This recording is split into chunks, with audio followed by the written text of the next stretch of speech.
from ruin to resilience. The sound of the roof ripping off was louder than any thunder I'd ever heard.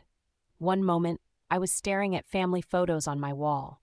The next, I was clutching them in my arms as rain poured straight into my living room.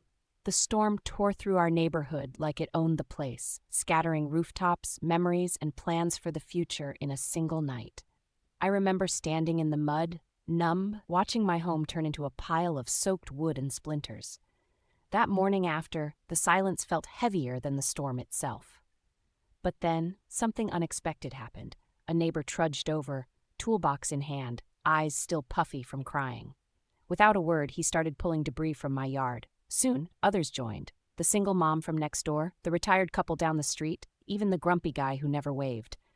We all had nothing, but somehow together, it felt like we had enough. Days blurred together as we hammered, lifted, and rebuilt, sharing food and stories under makeshift tarps. Every nail we drove into new wood was a promise, not just to ourselves but to each other, that we weren't alone, that loss could spark something stronger than what we'd lost. It wasn't easy. There were moments I wanted to give up, but every time I faltered, someone handed me a sandwich, a tool, or just a laugh at the end of a long day. Looking back now, the storm may have flattened my house, but it built something far more valuable, a community that stood unbreakable. Sometimes the greatest shelter isn't walls or a roof. It's the people who show up when everything else is gone. If you've ever felt alone in the wreckage, remember, the hands you need might be reaching out just next door.